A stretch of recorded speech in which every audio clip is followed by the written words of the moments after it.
இயேசுவின் ஜெப கோபுரம் ஊழியங்கள் வழங்கும்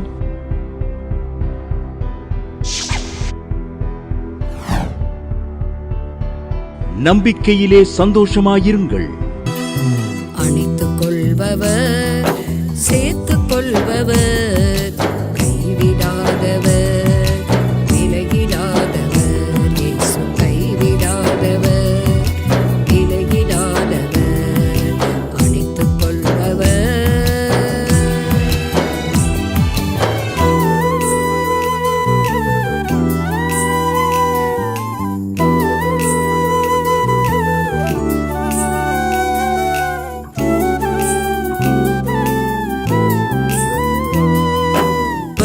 நொந்த போது வீடாய்த்திருந்த போது, மனம் நொந்த போது வீடாய்த்திருந்த போது, ஜீவ தண்ணீர் தந்து தாகம் தீர்த்தவர், ஜீவ தண்ணீர் தந்து தாகம் தீர்த்தவர். அணைத்துக் கொள்பவர், சேர்த்துக் கொள்பவர், கைவிடாதவர், விலகிடாதவர். இயேசு கைவிடாதவர், விலகிடாதவர், அணைத்துக் கொள்பவர்.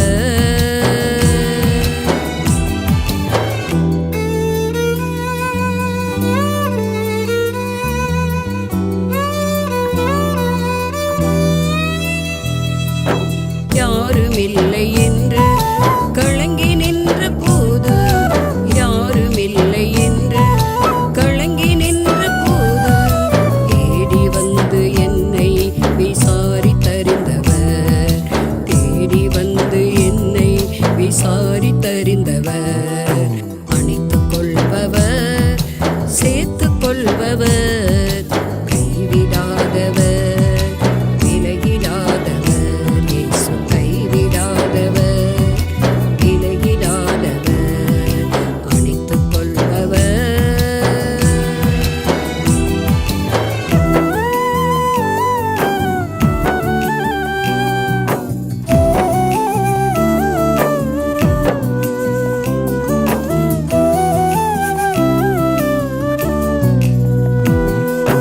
குறைவுபட்ட போது நிறைவை தந்தவர், குறைவுபட்ட போது நிறைவை தந்தவர், சோர்ந்து போன போது வேலன் தந்தவர், நான் சோர்ந்து போன போது வேலன் தந்தவர்.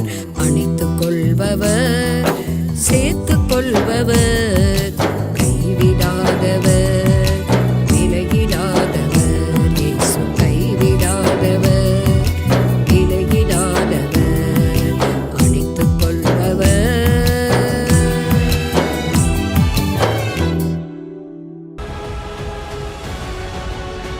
மேரி நாகராஜன் என்கிறவங்க கேரளாவிலிருந்து எழுதியிருக்காங்க. அவங்களுக்கு 4 வருஷமா வெளிநாட்டுக்கு போகிறதுக்கு போராட்டமாக இருந்துச்சான். விசாவல்ல ஒன்றுவில் அந்த கூப்பிட்றேன் ஏஜென்ட் மூலம் பணம் கட்டிட்டாங்க, வேலை வரலை. நான் இந்த ஜாய் டிவியை வாரம் பார்ப்பேன், ஒவ்வொரு ஞாயிறு பார்ப்பேன். அப்படி பார்க்க தவறிட்டேன்னா நான் என்ன பண்ணுவேன், யூடியூப்பில் பார்ப்பேன். அம்மாட்ட ஃபோனில் ஜெபம் பண்ணேன். தொடர்ந்து ஒரு மாதம் ஜெபிக்கிற மாதிரி ஒரு 2-3 மாதம் ஜெபம் பண்ணேன். கர்த்தர் அற்புதமாக அந்த விசா பாஸ்போர்ட் எல்லாம் வரும்படி செய்து இப்போ நான் வெளிநாட்டில் இருக்கேன். கர்த்தருடைய கிருபையால் எனக்கு வெளிநாட்டு வேலையை கொடுத்த ஆண்டவருக்கு நன்றி அப்படின்னு சொல்லி மேரி நாகராஜ் எழுதியிருக்காங்க. நம்பிக்கையிலே சந்தோஷமாயிருங்கள். ஆண்டவராய் இயேசு கிறிஸ்துவின் நாமத்தினால அன்பான வாழ்த்துக்களை தேவ சமூகத்திலிருந்து ஜாய் டிவி நேயர்களுக்கு கூறுகிறோம். அல்லேலூயா, நன்றி. நீங்களாம் நலமாக இருப்பீங்கன்னு நம்புகிறேன். தொடர்ந்து ஒவ்வொரு ஞாயிற்றுக்கிழமை மாலை 7:30 மணிக்கு நம்பிக்கையிலே சந்தோஷம் நிகழ்ச்சி ஜாய் டிவியில் பார்க்க மறவாதிருங்கள். ஒவ்வொரு வெள்ளிக்கிழமையும் காலையில் 8 மணிக்கு நம்பிக்கை டிவிலையும், அதே போல் ஒவ்வொரு செவ்வாய்க்கிழமை மாலை 6:30 மணிக்கு ஜாய் டிவிலையும், ஒவ்வொரு வேலைக்கிழமையும் யூடியூப்பில் ஜாய் டிவி யூடியூப்பில் இரவு 8 மணிக்கு சிறப்பு செய்தியும் ஜெபமும், 1ஆம் தேதி தோறும் வாக்குத்தத்த ஜெபமும் நீங்கள் பார்க்க மறவாதிருங்கள். தேவனால் எல்லா ஊடு பத்திரிக்கை மாதம் வெளியிடுகிறோம். அது உங்களுக்கு தேவைன்னா நீங்கள் எனக்கு ஃபோனில் சொன்னீங்கன்னா நாங்கள் அனுப்பி விடுவோம். அட்ரஸ் தெளிவாக நீங்கள் சொன்னீங்கன்னா அனுப்பி விடுவோம். அதுக்கு காணிக்கை எவ்வளோன்னு நிறைய பேர் கேட்குறீங்க. அது ஆண்டவர் சொல்லலை. ஆண்டவர் சொல்லாததை சொன்னார்னு சொல்லக்கூடாது. அது யார் யார் உள்ளத்தில் ஆவியான பேசுகிறாரோ அவங்க அது காணிக்கை அனுப்புவாங்க. அதை கொண்டு தான் இந்த ஊழியங்கள் நடக்கிறது. கட்டாயமல்ல, விசனமாயும் அல்ல, மனப்பூர்வமாய் கொடுக்குற இடத்துல வாங்க கடவுன் இருக்கு. நீங்கள் மனப்பூர்வமாக அந்த ஊழியங்களை ஜெபத்தினாலும் காணிக்கினாலும் தாங்கும்படி அன்போடு உங்களை கேட்டுக்கொள்கிறோம். அல்லேலூயா. தொடர்ந்து இந்த டிவி ப்ரோக்ராம், யூடியூப் ப்ரோக்ராம், தேவனால் இல்லாமல் பத்திரிக்கை ஊழியம், உபவாச ஜெபங்கள், இதுக்காக நீங்கள் ஜெபம் பண்ணுங்கள். பவுல் சொன்னது போல் எங்களுக்காக வேண்டிக் கொள்ளுங்கன்னு சொல்கிறார். ஊழியங்களுக்காக ஜெபிக்கிற போது, ஊழியக்காரர்களுக்காக ஜெபிக்கிற பொழுது கர்த்தர் அதுக்கேற்ற பண்ண உங்களுக்கு 100 மடங்கு நிச்சயம் தருவார். அல்லேலூயா. ஒருவருக்காக ஒரு ஜெபம் பண்ணுங்கள் என்று பைபிள் எழுதப்பட்டிருக்குது. ஒவ்வொரு பாரத்தை ஒருவர் சுமந்து கொண்டு கிறிஸ்துவின் பிரமாணத்தை நிறைவேற்றுங்கள் என்று அங்கே ஆவியான பைபிள் எழுதி வச்சிருக்கிறார். ஆகவே தலையை தாழ்த்தி ஜெபம் பண்ணுவோம். பரலோக பிதாவே, நாங்கள் ஸ்தோத்திரிக்கிறோம் ஐயா. உம்மை துதிக்கிற ஆவியானவரை நீ இறங்க முடியாது ஜெபிக்கிறோம். இந்த தேவ செய்திக்கு விரோதமாக எழும்புகிற ஆயுதம் இயேசு கிறிஸ்துவின் வாய்க்காமலே போவதாக. அல்லேலூயா. கத்த ஆண்டவரே என்னோடு பேசு என்று சொல்லி கண்ணீரோடு இந்த ஆண்டவரே இந்த டிவி முன்பாக உட்கார்ந்துருக்கிற ஒவ்வொரு தேவதைகளுக்காக ஜெபிக்கிறேன் ஆண்டவரே. எதற்காக அழுகையோடு நீர் என்னோடு பேசு ஆண்டவரே, எனக்கு ஒன்றுமே தெரியலப்பான்னு கலங்கி நிற்கிறாங்களோ இப்போது அவர்களோடு இடைப்படுவீராக. ஓ, உம்முடைய வார்த்தையை நீ எதற்காக அனுப்புகிறீரோ அது காரிய வாய்க்கும்படி செய்வதாக. ஓ ரத்தா லராபா தீக, ஓ ராபா தீகபி அந்த வரவா. ஐயோ, எனக்கு ஒரு வீடு இல்லாமல் கஷ்டப்படுறேன், அடிக்கடி வீடு மாற்ற வேண்டிய சூழ்நிலை வருகிறதே, எனக்கு கர்த்தர் ஒரு வீடை கட்டி கொடுத்தா நலமாக இருக்குமே, போதுமான பணம் இல்லையே, நான் என்ன செய்ய போகிறேன் என்று சரி கலங்குற அருமையான சகோதரியே, அல்லேலூயா அல்லேலூயா. கர்த்தர் இப்போது உனக்கு ஒரு வீடை கட்டுகிறார். தனிமையானவர்களுக்கு வீடு வாசலை ஏற்படுத்துகிறவர் உனக்கு ஒரு வீடை கட்டுகிறார். அல்லேலூயா அல்லேலூயா. ரக தீக பதக ரபசே, அல்லேலூயா. ரக தக லீபரவ. உன் பற்றாக்குறையை நான் நீக்கி போடுவேன் என்று சொல்வதற்கா நன்றி நன்றி நன்றி. பிள்ளைய குடிக்கிறாங்க. அல்லேலூயா அல்லேலூயா அல்லேலூயா. வேலைக்கு போக மாட்டேங்கிறாங்கன்னு ஒரு தாய் கலங்குறத பார்க்குறேன். ஆண்டவரே தகப்பனே உமக்கு நன்றி. வேலைக்கு போய்ட்டு காசு அப்படியே குடிச்சிடறான், வீட்டுக்கு கொடுக்க மாட்டேங்கிறான்னு அங்கலாய்க்கிற அருமையான தாயே, கர்த்தர் உன் அருகில் வருகிறார். அல்லேலூயா. ராக அதிக என் மகனை குடியிருந்து விடுதலை தாருன்னு சொல்லி போராடி ஜெபிக்கிற உன்னை கர்த்தர் கண்ணோக்கி பார்க்குறா. அல்லேலூயா. ராக அதிக பாபலா வர குடிகார ஆவி பிள்ளைகளை விட்டு நீங்கி போவதாக இயேசு நாமத்தினால. அல்லேலூயா அல்லேலூயா. மனம் திரும்புதலை கட்டளையிடுவீராக, மனக்கண்ணை திறப்பீராக ஆண்டவரே. விபச்சாரம், மனைவி இருக்க வேறவங்களை போய் கல்யாணம் பண்ணுறது, அல்லேலூயா, கள்ளத்தனமாக போய் வாழ்கிறது, இதெல்லாம் இயேசு கிறிஸ்துவின் ஜீவநாமத்தை நீங்கி போவதாக. அல்லேலூயா. ராகா லீபாராபா லாபாராபா. கோபம், எதுக்கெடுத்தாலும் கோபம், முன் கோபம், நசனா இயேசுவின் நாமத்தில் நீங்கி போவதாக. அல்லேலூயா அல்லேலூயா. ராகா தீகா பாபா. சீரியல் பார்க்காம என்னால் இருக்க முடியலை, யூடியூப்லேயே எதையாவது நான் நோண்டிக்கிட்டே இருக்கேன், அதை விடன்னு ஜெபிக்கிறேன், என்னால் விட முடியலேன்னு ஜெபித்து கொண்டு இருக்கிற அருமையான சகோதரி சகோதரியை கர்த்தர் அது விடும்படி அனுக்கிரம் பண்ணுகிறார். உன் கண்களுக்கு கலிக்கம் போடு, உன் கண்களுக்கு கலிக்கம் போடு, உன் கண்கள் ஜீவனுள்ள தேவனையை நோக்கி இருப்பதாக என்று சொல்வதற்காக நன்றி.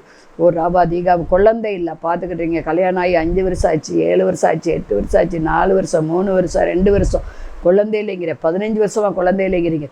ஓ, கற்பத்தின் கனி கர்த்தர் கொடுக்குற பலன், பிள்ளைகள் கர்த்தரால் ஒரு சுதந்திரம், கற்பத்தின் கனி உண்டாவதாக இயேசு கிறிஸ்து நாமத்தினால. கர்த்தர் ஒரு பெரிய மெராக்கள் பண்ணுவாராக. அல்லேலூயா அல்லேலூயா. ஆவியானவர் இறங்குவாராக, ஆவியானவர் இறங்குவாராக. ஒரு அதிசயம் நடக்கிறதுக்கா நன்றி, நடக்கிறதுக்கா நன்றி. அற்புதம் செய்யுங்க இயேசு நாமத்தின் பிதாவே, ஆமென். இந்த நாள்லையும் கூட செய்தியுடைய தலைப்பு 121 சங்கீதம் 1. எனக்கு ஒத்தாசை வரும் பருவங்களுக்கு நேராக என் கண்களை ஏறெடுக்கிறேன். இதான் செய்தியுடைய தலைப்பு. எனக்கு ஒத்தாசை வரும் பர்வதங்களுக்கு நேராக என் கண்களை ஏறெடுக்கிறேன். இது யார் சொல்கிறா? தாவி சொல்கிறார். அவர் சமஸ்த இஸ்ரவேலுக்கு ராஜா. எபிரோனில் 7 வருஷம் அரசாட்சி பண்ணார். இஸ்ரவேலில் 33 வருஷம்.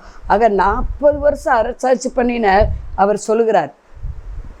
தாவீது என்றால் பிரீதியானவன், கர்த்தருடைய இருதயத்துக்கு ஏற்றவன் என்று அர்த்தம். அப்போஸ்தலர் 13:22 எழுதப்பட்டிருக்கிறது, நீ என்னுடைய இருதயத்துக்கு ஏற்றவன். அவன் பராக்கிரமசாலியாக இருக்கிறான், நல்ல இராணுவ பலம் உள்ளவன், அவன் நல்ல அழகாக பாடுவான், சிவந்த மேனியுள்ளவன், யுத்தத்தில் வல்லவன், சிங்கத்தெல்லாம் ஒரு ஆட்டுக்குட்டியை கிழிக்கிறது போல் கிழிச்சவன், கரண்டி அப்படி தான் பண்ணவன் தான், மிருகத்தெல்லாம் கொன்னவன். சிங்கத்தை யாராவது கொல்ல முடியுமா சாதாரணமாக? ஆனால் ஒரு ஆட்டுக்குட்டியை கிழிக்கிறது போல் கிழிச்சான். ஆடுகளை கசாப் கடையில் எப்படி வெட்டுறாங்க, ஆடு ஏதாவது பண்ணுமா, திருப்பி ஏதாவது அவங்கள பண்ண போதா? இல்லை. அதுபோல் சிங்கங்களையே அப்படி கொன்று போட்டவன், அப்படி ஒரு பராக்கிரமசாலி தான் அவன். ஆடு மேய்ப்பதில் வல்லவன், நல்ல சங்கீதம் பாடுவான், பாடல்கள் நிறைய எழுதினவன். Hallelujah hallelujah. சவுலுக்குள்ளே இருந்த அந்த அசுத்தாவியை துரத்தினவன் தான் அவன். சவுலுக்குள்ளே ஒரு கத்தரால் விடப்பட்ட ஒரு பொல்லாத ஆவி, எப்படி அந்த பொல்லாத ஆவி மக்களுக்குள்ளே வருதுன்னு தெளிவாக நம்ம வாசிக்க முடியும். 1 சாமுவேல் புத்தகத்தில் நம்ம அதை குறித்து என்ன செய்ய முடியும், தெளிவாக நம்ம வாசிக்க முடியும். இங்கே நம்ம பார்க்குறோம், இந்த தாவீதை தான் சொல்லுகிறார், சமஸ்த இஸ்ரவேலுக்கு ராஜா சொல்லுகிறார். சாதாரண ஆள் கிடையாது அவர் சொன்னவர். இன்றைக்கி எனக்கு எல்லாம் தெரியும், நான் படிச்சிருக்கேன், நான் வேலை வாங்கிடுவேன். அப்படி தான் நிறைய பேர் வேலை இல்லாமல் உட்காந்துக்கிட்டு இருக்காங்க. நான் எனக்கு படித்த படிப்புக்கு வேலை கிடச்சிரும், என்னுடைய திறமைக்கு வேலை கிடைக்கும். நல்லா தெரிஞ்சு உங்கள் திறமையெல்லாம் வீணு. ஆண்டவர் ஒரு மனிதனை திறமைப்படுத்தி வச்சிருக்கும் போது, ஆண்டவருக்கு இருதயத்துக்கு ஏற்றவளாக இருக்கும்போது கர்த்தர் என்ன செய்வார், நம்முடைய இருதயத்துக்கு ஏற்றவளா நிச்சயம் செய்வார். பாருங்க, தாவீது ராஜ அபிஷேகம் பெற்றவன். சாமுவேல் தீர்க்கதரிசி வந்து பாருங்க, இவனுடைய கூட பிறந்த எல்லாருக்கும் கடைசியாக 8வது குமாரனாக இருக்கிறான். அவனை பாருங்க, நம்ம ஆண்டவர் அவனைத்தான் தெரிந்தெடுத்துக்கிறாரு. மற்ற 7 வரை புறம்பே தள்ளிட்டாரு. அவங்களாம் இராணுவத்தில் வேலை பார்க்குறாங்க, இவன் மட்டும்தான் ஆடு மேய்க்கிறான் இல்லையா. ஆனால் இவன் ஞானம் நிறைந்தவன். தாவீது குமாரனை என்று ஆண்டவர் இவன் வம்சத்தில் வர்றாரு. தாவீதின் சந்ததியாக இன்னைக்கு நீங்களானு இருக்கிறோம். இயேசு தாவீதின் சந்ததியில் வந்தார். அவனை செலக்ட் பண்ணுறாரு. ஏன்னா அவன் இருதயத்துக்கு ஏற்றவனாய் காணப்பட்டான். அவர் சொல்கிறாரு, என் கண்களை ஏறெடுக்கிறேன் அப்படிங்கிறாரு. எனக்கு ஒத்தாசை ஒரு பர்வதங்களுக்கு நேராக கண்களை ஏறெடுக்கிறேன். வானத்தை பூமி உண்டாக்கின கத்தெடுத்து எனக்கு ஒத்தாசை வரும்னு சொல்கிறாரு. சரிங்களா, எனக்கு ஒத்தாசை எங்கேயும் வராது, என்னுடைய ராஜ்யத்திலேருந்து வராது. நான் ஒரு பிரதமராக இருக்கேன், அதனால எனக்கு இந்த தேசத்துலேருந்து எனக்கு என்ன செய்யாது, வராது. அவர் எல்லாவற்றிற்கும் ஆண்டவரே கண் முன்பாக வைத்திருக்கிறார். இதை கேட்டுக்கொண்டு இருக்கிற அருமையான சகோதர சகோதரியே, நீங்கள் ஆண்டவரை பின்னுக்கு தலைன்னு வச்சு தூங்க வச்சுட்டீங்களா, போட்டில் சுவிசரில் செஞ்ச மாதிரி, அல்லது முன்னாடி நிறுத்தி வச்சுருக்கீங்களா? தாவீது சொல்கிறார், கர்த்தரை எனக்கு முன்பாக நான் நிறுத்தி இருக்கிறேன், நான் ஆகவே அசைக்கப்படுவதில்லை அப்படிங்கிறார். என் கண்கள் அவரையே நோக்கி இருக்கிறது. சின்ன காரியமோ பெரிய காரியமோ, படிப்பு காரியமோ வேலை காரியமோ, பிள்ளைகளுடைய எதிர்கால காரியமோ, ஊழிய காரியமோ, பிஸ்னஸ் காரியமோ, திருமண காரியமோ, ஒரு ட்ரீட்மெண்ட்டு தொடர்ந்து கொடுக்க வேண்டியது இருக்குது, அந்த காரியமோ எதுவாக இருந்தாலும் கர்த்தரை முன்பாக நிறுத்தி வைங்கள். அவரை பின்னுக்கு தள்ளாதீங்க. எனக்கு எல்லாம் தெரியும். ஆண்டவர் சொன்னார், நான் உனக்கு முன்னே போய் கோணலாம் விட்டால் சரியாக்குவேன். பாருங்கள், இன்றைக்கி ஒரு சகோதரர் இப்படி சொன்னார், ஏம்மா நான் பார்க்காத அலைன்ஸே இல்லைம்மா, எத்தனையோ அலைன்ஸுமா பார்த்துட்டேம்மா, ஒன்றும் அமைய மாட்டேங்குமா, என்னுடைய வயசு 37 ஆச்சுமா. அப்போ என்கிட்ட ஜெபம் பண்ணார், எனக்கு திருமணம் நடக்கணும், திருமணம் முடிப்பது தேவ சித்தமாக இல்லையா? நான் சொன்னேன், நீங்கள் என்ன எதிர்பார்க்குறீங்க? அவர் சொன்னால், நான் கொஞ்சம் ஃபேராக எதிர்பார்க்குறேன், என்னுடைய வேலைக்கு அழகு வீண் தம்பி, சௌரியம் வீண், சௌந்தரியம் வீண். கர்த்தருக்கு பயப்படுற ஸ்திரீயே புகழப்படுவார். அழகை பார்த்து மயங்கினதுனால தான் உனக்கு பொண்ணு கிடைக்கல. நீ 2 லட்சம் சம்பளம் வாங்கலாம், இல்லை நான் ஐடி லைனு ஃபேராக எனக்கு பொண்ணு வேணும் அப்படின்னு சொன்னார். நான் அழகானவர் இயேசு ஒருவர் தான். அவர் தான் நம்முடைய ஆத்தும மணவாளனாக இருக்கிறார். நம்ம மனவாட்டியாக இருக்கிறோம். ஆண்டவர் சித்தத்தை பாருங்கள் தம்பி, அப்போ தான் உங்களுக்கு மேரேஜ் நடக்கும். ஆண்டவர் சித்தம்னா என்னம்மா அப்படின்னு சொல்லி கேட்டார். ஆண்டவரே, உமக்கு சித்தமான பொண்ணு, ஆதாமுக்கு ஏற்ற ஜோடி ஏவாள் தான், ஏற்ற துணையை உண்டாக்குவேன்னு சொன்னார். ஒரு தம்பி ஒரு 2 நாளைக்கு முன்பாக ஃபோன் அடித்தார். ஃபோன் அடித்து என்ன சொன்னார், ஓயாமல் ஃபோன் அடித்து, எனக்கு பொண்ணு அமையலை ஆண்டி, நான் என்ன பண்ணுவேன், 29 வயசு ஆகிப்போச்சு இப்படின்னே புலம்பிகிட்டே இருந்தாப்புல. ஆண்டவர் எனக்கு ஒன்றுமே செய்யலை. நான் சொன்னேன், கொரோனாவில் எத்தனை பேர் இறந்துட்டாங்க, ஆனால் என்னையும் ஆண்டவர் உயிரோடு வச்சுருக்காரு அப்படின்னா, எல்லோரும் தானே புற ஜாதியில் உயிரோடு தானே இருக்காங்க அப்படின்னு சொல்லி கேட்டாப்புல. எப்படி கேள்வி கொண்டக்க கேட்டு எனக்கே மனசு கஷ்டமாக போச்சு. நல்லா ஜெபிக்கிற தம்பி, ஊழிஞ்செய்கிற தம்பி, பார்ட் டைமாக வேலை பார்த்துக்கிட்டேன், அந்த தம்பி அப்படி கேட்குது. இப்போ எனக்கு ஒரே வருத்தமாக இருந்துச்சு. எனக்கு எப்போ கல்யாணம் முடியும் சொல்லுங்கள், சொல்லவே மாட்டேங்கிறீங்க. நான் ஆண்டவர் சொன்னா தரப்பா சொல்ல முடியும். என் கண்கள் உனக்காக அவரே தான் நோக்கி இருக்குது, நீ ஆண்டவரே நோக்க. ஆமாம், நோக்கி பார்க்காம இருக்கேன் அப்படின்னு சொல்லி அப்படியே சொன்னாப்புல. அப்போ நான் சொன்னேன், எனக்கு ஏற்ற துணை எப்போ தான் கிடைக்கும்? வரப்போகிற பொண்ணை குறித்து ஆண்டவர் உங்கள் மூலம் பேசுகிறாரு. ஆனால் இதே தேவ சித்தமானு பேச மாட்டேங்கிறாரு அப்படின்னே அது சொல்லிகிட்டே இருந்துச்சு. நான் இந்த தேவ சித்தத்தை நீ தடுக்கிற. உடனே ஒரு போட்டோ அனுப்புனாப்புல, ஒரு பொண்ணு போட்டாவை. அதை பார்க்கும்போது எனக்கு சமாதானம் வரலை. அப்போ நான் சொன்னேன், எனக்கு சமாதானம் வரல தம்பி, ஆனால் நீ ஜெபம் பண்ணு, உனக்கு ஆண்டவர் பேசினா போய் அந்த பொண்ணை போய் பாரு. அழகு பெருசு இல்லை, அந்தஸ்து பெருசு இல்லை, இருதயம் செட்டாகணும். ஏற்ற துணைன்னா என்ன? இருதயம்தான் ஏற்ற, இருதயத்துக்கு ஏற்ற மாதிரி இருக்கணும். எப்படி தாவீது இருதயத்துக்கு ஏற்றவராக இருந்தாரா ஆண்டவருக்கு, அதே மாதிரி பொண்ணு மாப்பிள்ளை சரி ஆண்டோடைய இருதயத்துக்கு ஏற்றவர்களாக காணப்படணும். நமக்கு 1000 நினைவுகள் இருக்கும், நமக்கு 1000 சொப்பனம் பார்த்துக்கிட்டு அப்படி இருக்கணும் இப்படி இருக்கணும், அவங்க இப்படி இருக்காங்க இப்படி இருப்பா, அதே மாதிரி வேணும்னு கேட்போம். 5 விரல் ஒன்று போலையே இருக்குது. நான் கேட்குறேன், இல்லவே இல்லையே. அப்போ நான் சொன்னேன் ஒரே வார்த்தை. அதுக்கப்புறம் அந்த பேச்சே அது பேசுறது கிடையாது. ஆதாம தூங்க வச்சு ஆண்டவர் என்ன பண்ணார்? ஏவாளை கொண்டு வந்தார். அதே போல் நீ தூங்கும்போது ஆண்டவர் உனக்கு ஏற்ற துணை என்ன செய்வார்? உண்டாக்கி வச்சதை தருவார் அப்படின்னு. நான் இப்படி சொல்லி அவன் பைபிள் அப்படி தானேப்பா சொல்லுது. அவனுக்கு நித்திரையை கொடுத்தது யார்? ஆண்டவர் தான். அவனுக்கு அயர்ந்த நித்திரையை கொடுத்து அப்பத்தில் அந்த விழா எலும்பை எடுத்து என்ன செஞ்சார்? அவனுக்கு துணையை கொண்டு வந்தார். மனுஷன் பேர் வைக்கிறான். அப்போ ஆண்டவர் உனக்கு அப்படி தான் என்ன செய்வார்? விழாலம்லேருந்து நீ தூங்கும்போது எடுத்துருப்பார். கண்டிப்பாக அதை கொண்டு உனக்கு செட் பண்ணி வச்சுருவார். கவலைப்படாத, நீ தூங்கும்போது அது நடக்கும் சொன்னேன். இன்றைக்கி தூங்கும்போது நடக்குமா? அந்த தம்பியோட பாருங்கள், அது என்றைக்கோ நீ தூங்கும்போது என்ன செய்யும்? ஆண்டவர் உனக்கு ஏற்ற துணையை கொண்டு தருவார். ஒருவேளை நீ தூங்கிட்டு இருக்கும்போது உனக்கு ஒரு அலைன்ஸு ஃபோன் அடிக்கலாம், அது தேவசத்தை நினச்சிக்கோ. வர்றதெல்லாம் ஏன் நீ வேண்டாங்கிற அப்படின்னு சொல்லி ஒரு அடையாளத்தோட ஜெபம் பண்ணு அப்படின்னு சொன்னேன். ஏன்னா கண்கள் அவரைத்தான் நோக்கி இருக்கிறதுன்னு அந்த தம்பி சொன்னதுனால அடையாளங்களே அற்புதங்களே அவர் செய்கிறவர். வாழ்க்கை என்பது போராட்டம் தான். கணவன் மனைவி எல்லாரும் எல்லா நாளும் சந்தோஷமாக இருக்குன்னு சொல்ல முடியாது. கொஞ்சம் பேச்சில் வார்த்தையில் கொஞ்சம் அப்படியே தவறுவாங்க, இல்லைன்னு சொல்லலை நான். அப்பப்போ அப்படியே என்ன செய்யணும்? சாத்தானுக்கு இடம் கொடுக்காம நம்ம கூடி வாழணும். மேடு பள்ள வாழ்க்கையில் வரத்தான் செய்யும். அது அட்ஜஸ்ட் பண்ணுறது தான் வாழ்க்கை என்பது, குடும்பம் என்பது. சரி, இங்கே தாவீது கேட்குறாரு, எனக்கு ஒத்தாசை வரும் பருவதங்களேராக கண்களை ஏறெடுக்கிறேன். வானத்தை பூமி உண்டாக்கின கர்த்தருந்து எனக்கு ஒத்தாசை வரும். அவருக்கு வந்துச்சா? வந்தது பாருங்கள். 116 சங்கீதம் 8, என் கண்களை கண்ணீருக்கு தப்புவித்தேன், என் கால்களை இடர்களுக்கு தப்புவித்தேன். எத்தனை இடர்கள் அவருக்கு வந்தது. சவுல் நிமித்தம் வந்தது பாருங்கள், ஃப்ரெண்ட்ஸ் நிமித்தம் வந்தது. அவர் பாதி நாட்கள் வனாந்தரத்திலே இருக்கிற மாதிரி ஆகிப்போச்சு. ரொம்ப வருஷம் இல்லையா? குகையிலேயே அங்கே எங்கே ஓடி உயிருக்காக அவர் உயிரை காத்துக்கொள்ளும்படி அங்கங்கே என்ன செய்கிறாரு? போகிறாரு. ஆனால் கடைசியில் ஒரு இளைப்பாறுதின் காலம் வந்துச்சா? சவுல் செத்தா, இவன் ஆண்டவர் ராஜாவை உயர்த்தினார். சில பேர் கர்த்தர் நமக்கு உதவி செய்வதற்கு சிலர் சாவே அடிப்பார் பாருங்கள். நம்மளை ஆசீர்வதித்து உயர்த்துவதற்கு, பேர் போனவங்களாக மாற்றுவதற்கு, நம்ம பேரை பெருமைப்படுத்துவதற்கு சில பேரை சாகவே அடிப்பார் ஆண்டவர். நான் அதை பார்த்துருக்கேன். ஊழியத்துக்கு விரோதமாக ஆரம்ப நாட்களில் ஒரு 2-3 பேர் அப்படியே ப்ரேயர் நடத்த விடாமல் அந்த இடங்களில் வந்து கலைச்சிக்கிட்டே இருந்தாங்க. எனக்கு ரொம்ப வாடகை இடம் நாங்கள் பிடிச்சி செஞ்ச இடங்கள்லாம் இப்போயே வாடகை இடத்துல தான் இருக்கோம். ஆனால் ரொம்ப ப்ராப்ளமாக ஆகிப்போச்சு. எனக்கு ரொம்ப கண்கள்லாம் கண்ணீராக வருது இருக்கா. என்ன ஆண்டவரே, ஒரு இடத்துல 4 தான் நடத்துகிறோம் ப்ரேயரு. அப்புறம் என்ன பண்ணிட்டாங்க? அங்கே வந்து கரெக்டாக பண்ணி நடத்தக்கூடாதுட்டாங்க. ஐயோ ஆண்டவரே, இது என்ன பண்ணுறது? எனக்கு உதவி செய்யுங்கப்பா, என் கண்கள் கண்ணீராகுது. நாங்கள் டீமாக சேர்ந்து ஜெபம் பண்ணிகிட்டே இருந்தோம். ஆண்டவர் சொன்னார், பிள்ளையின் பிராணனை வாங்க தெரியினவன் மரித்து போனான்னு பேசுகிறார். பிள்ளைன்னா யார்? இயேசு தான் பிள்ளை.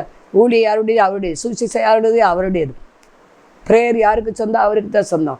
செபிக்க வைக்கிறது அவர் தான், திட்டங்களை தருவது அவர் தான், அதை செயல்படுத்துவது அவர் தான். ஏன்னா வாக்கு கிடக்காத பெருமூச்சலோடு ஆவியானவர் நமக்குள்ள இருந்து ஜெபிக்கிறார். நமக்கு வேண்டிக் கொள்ள போய் இன்னது நமக்கு தெரியாது. இந்த கேட்டு இருக்கிற அருமையான சகோதரிய அந்த சூழ்நிலையில் ஆண்டவர் பேசினா, நாங்கள் வாசத்தோடு ஜெபம் பண்ணோம், கண்ணீரோட ஜெபம் பண்ணோம். நாங்கள் இது எங்கே ஆண்டவரே ஓட, எங்களுக்கு ஒரு சொந்த இடமும் தர மாட்டேங்கிறீர், சொந்த இடம் வாங்கினா பல லட்சங்கள் வேணும், எங்கே போகிறது நாங்கள் அப்படின்னு கேட்கும்போது ஆண்டவர் சொன்னார், பிள்ளையின் பிராணனை வாங்க தேடினவர்கள் மரித்து போனார்கள். அதே மாதிரி அந்த 3 பேரும் மரித்து போனாங்க. ஆண்டவர் செஞ்சார். ஒருத்தர் ஆக்சிடென்ட்டில் இறந்துட்டார், ஒருத்தர் கேன்சர் வந்து இறந்துட்டார், ஒருத்தர் பார்த்தீங்கன்னா கொரோனாவில் இறந்துட்டார். ஆண்டவர் சொன்ன மாதிரி செய்தார். அதுக்கப்புறம் தான் ஆண்டவர் சொன்னார், இப்போ எந்த இடத்துல உன்னை கலைச்சாங்களோ அந்த இடத்துல உனக்கு நான் என்ன செய்வேன்? ஒரு இடத்த நான் தருகிறேன், அட்வான்ஸ் இல்லாமல் வாடகை மட்டும்தான் தருகிறேன்னு சொல்லி தந்து இப்போ அங்கே தான் நடத்திக்கிட்டு இருக்கோம். அப்போ வெட்கப்பட்ட இடத்துக்கு ஆண்டவர் கொண்டு வந்தாரோ அந்த இடத்துல கண்ணீரோடு அலைஞ்ச நாட்கள் உண்டு. இன்னைக்கு ஒத்தாசை அனுப்பிட்டார் ஆண்டவர். அங்கே தான் இன்றைக்கி ப்ரேயர் நடக்குது கீழவாசல் என்ற ஒரு இடத்துல. இதை கேட்டுக்கொண்டு இருக்கிற அருமையான சகோதரி சகோதரியே, தாவீதின் கண்ணீரை நீக்கினவர் உங்கள் கண்ணீரை துடைக்காமல் இருப்பாரா? அவரை நோக்குங்க, இரக்கம் செய்வரே அவரை நோக்குங்க. தாவீதுக்கு இரக்கம் கிடைச்சது பாருங்க. ஆடு மேய்த்தவனை ஒரு அரசனாக மாற்றிட்டார். சமஸ்த இஸ்ரவேலுக்கு ராஜா உயர்த்திட்டார்.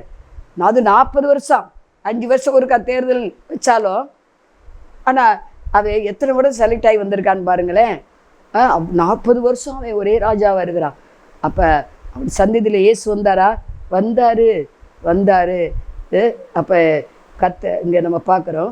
அதே தாவீதுராஜா என்ன சொல்கிறாரு, 119 சங்கீதம் 18, வேதத்துள்ள அதிசயங்களை நான் பார்க்கும்படி என் கண்களை திறந்தருளும். பார்த்தீங்களா, அவர் அலைச்சலை பார்த்தார், அவர் கண்ணீரை பார்த்தாரு, தோல் துருத்தியில் சேர்த்து வச்சார்.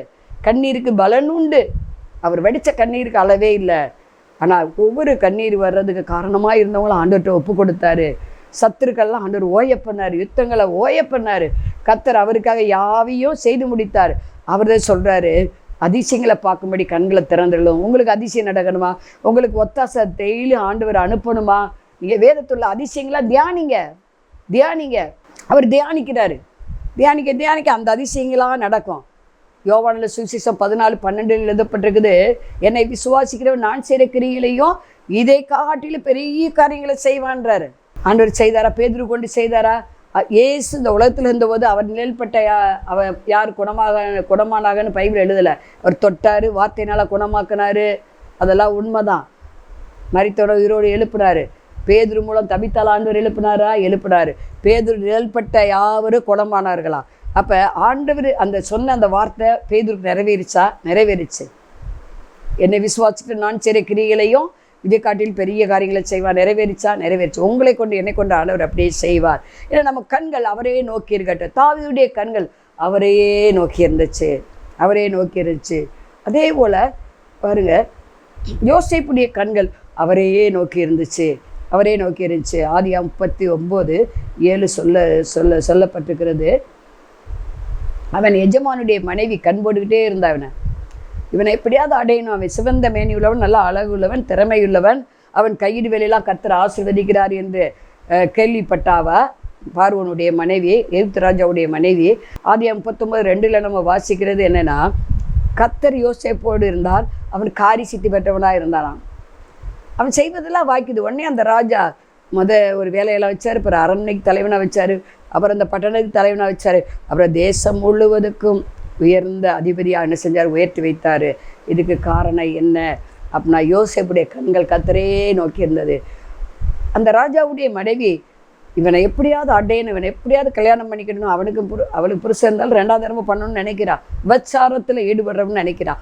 ஆனால் அவன் சொன்னான், என் தேவனுக்கு விரோதமாக நான் பொல்லாப்பு செய்வது எப்படி? அந்த இடத்த விட்டே ஓடுறாரு பாருங்க. ஏன்னா அவருடைய கண்கள் கர்த்தரே நோக்கி இருந்தது. அவருக்கு ஒத்தாசை அவர் அனுப்புனார். அப்படி அவன் ஓடுனதுனால சிறைச்சாலை தான் அவனுக்கு கிடைச்ச தண்டனையாக இருந்தது. ஆனால் சிறைச்சாலையில் இருந்தவனை கர்த்தர் தீவிரமாய் அவனை வெளியே வரப்பண்ணி, அதே ராஜா மூலமாகவே வெளிவரப்பண்ணி சிங்காசனத்தில் அதிபதியாக வச்சார் நம்ம பார்க்குறோம். அப்போ ஏன்னா அவனுடைய கண்கள் அவரே நோக்கி இருந்தது. நீங்கள் சிரமப்படுத்தப்பட்டிருக்கலாம், நீங்கள் தண்டிக்கப்பட்டு இருக்கலாம், செய்யாத குற்றத்துக்கு உங்களுக்கு பழி வாங்கியிருக்கலாம். ஆண்டவர் அதை பார்க்குறாரு. நீங்கள் யோசிப்பை போல் பொறுமையாக சகிச்சுக்கங்க.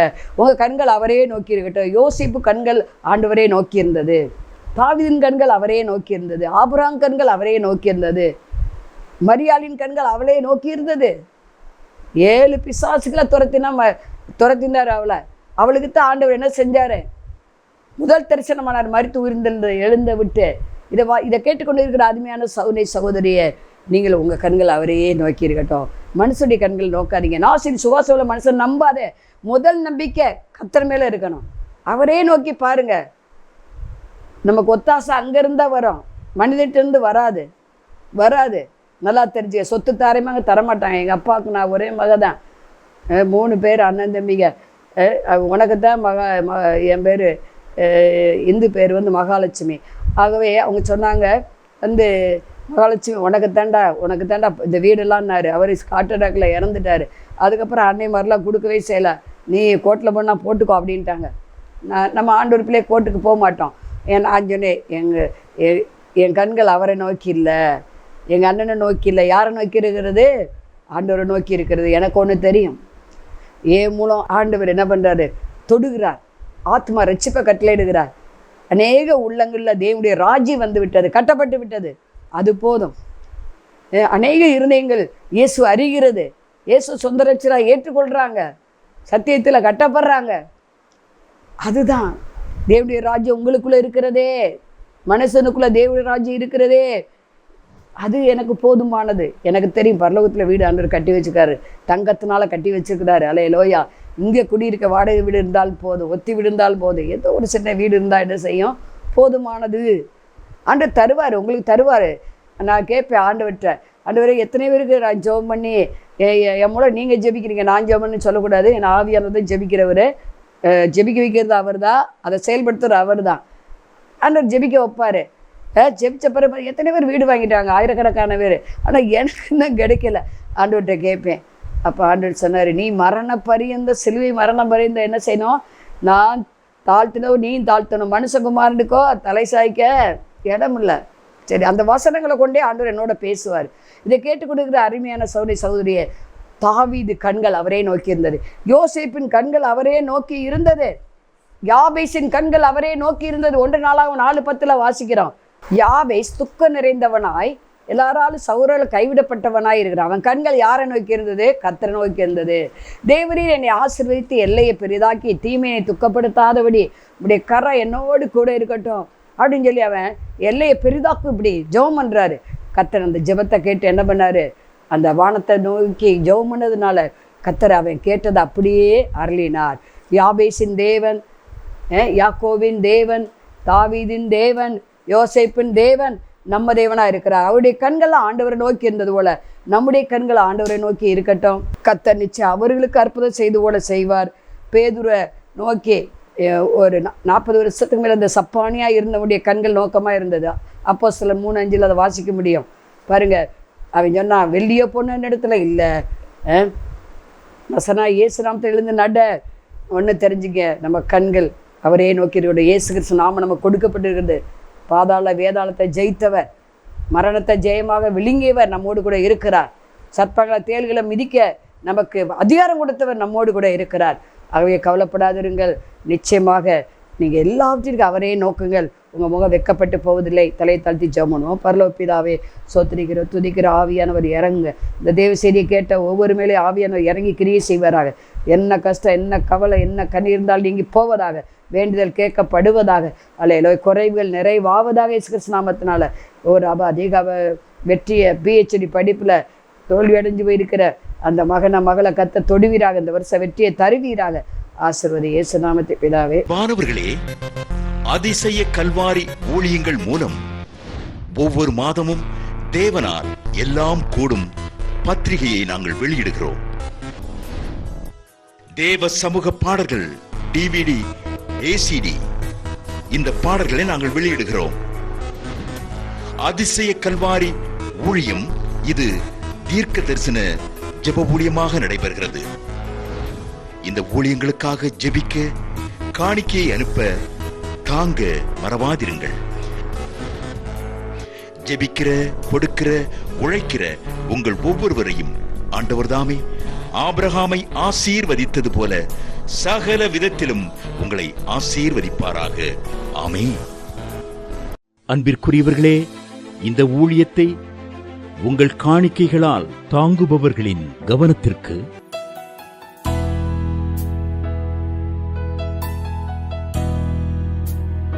ஜிபே மூலமாகவும் நீங்கள் தாங்கும்படி உங்களை பட்சமாய் கேட்டுக்கொள்கிறோம். எங்களுடைய ஜிபே எண்ணானது 9439308550.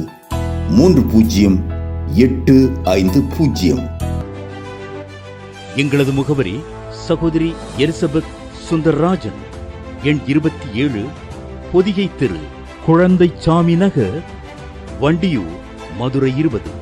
செல்போன் எண்கள் 9484177765 9095328172 மற்றும் 9443930850.